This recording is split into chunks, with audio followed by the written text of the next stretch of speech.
हमारे बीटीएस के बचे हुए 4 मेंबर्स जल्दी ही मिलिट्री में जाने वाले हैं और अभी तक बिग हिट ने उनकी मिलिट्री डेट को रिवील नहीं किया है। बीच में कुछ न्यूज आई थी जहां पर पता चला था कि बीटीएस के मेंबर्स 11 और 12 दिसंबर को मिलिट्री में जाएंगे, लेकिन उसकी कंफर्मेशन नहीं मिली थी।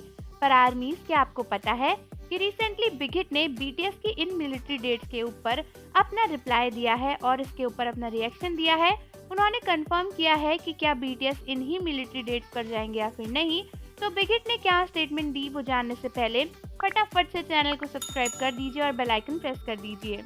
तो बीटीएस के मेंबर्स के जाने के नाम को सुनकर ही हम सभी आर्मीज की आंखों में आंसू आ जाते हैं, क्योंकि एक तो बीटीएस मेंबर्स के बिना रहना तो हमने सीख ही लिया था, लेकिन सातों मेंबर्स के बिना रहना बहुत ही ज्यादा मुश्किल है।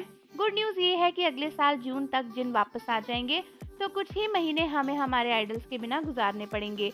लेकिन क्या सच में बीटीएस के मेंबर्स आरएम, वी, जिमिन और जंगकुक 11 और 12 दिसंबर को जा रहे हैं? तो रिसेंटली बीटीएस के मेंबर्स के साथ साथ बिग हिट ने भी इस स्टेटमेंट पर रिप्लाई दिया है। बिग हिट से ये बात पूछी गई थी काफी सारे मीडिया और रिपोर्ट्स के द्वारा कि क्या जो इन्फॉर्मेशन लीक हुई है और जो स्टेटमेंट्स मिली है 11 और 12 दिसंबर को लेकर वो सही है या फिर नहीं, जिसके ऊपर बिग हिट ने रिप्लाई करते हुए बताया है कि वो अभी कोई भी स्टेटमेंट कंफर्म नहीं कर सकते। तो बिग हिट ने काफी ज्यादा अजीब सा और टेढ़ा मेढ़ा आंसर दे दिया है फिर से बिना किसी बात को कंफर्म करते हुए। उनका ये कहना है कि अभी वो इन स्टेटमेंट्स पर कोई भी आंसर नहीं दे सकते हैं, इनको कंफर्म नहीं कर सकते हैं।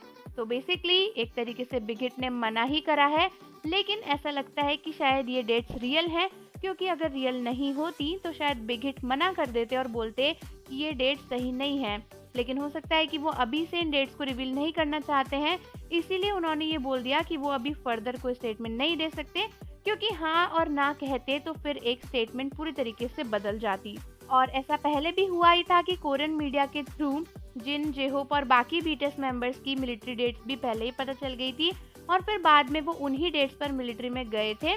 तो इसीलिए हो सकता है कि ये डेट सही हो, लेकिन वैसे तो बिग हिट जब तक कंफर्म नहीं करता हमें कोई बात नहीं माननी चाहिए, ये सब रूमर्स ही होती हैं। लेकिन अब 11 और 12 दिसंबर आने में दिन ही कितने बचे हैं, तो अगर बिग हिट सच में अनाउंस करना चाहते हैं तो उन्हें बीटीएस की मिलिट्री डेट अब अनाउंस कर देनी चाहिए, वरना तो हमें 11 और 12 को ही पता चलेगा कि क्या सच में बीटीएस के मेंबर्स गए या फिर नहीं।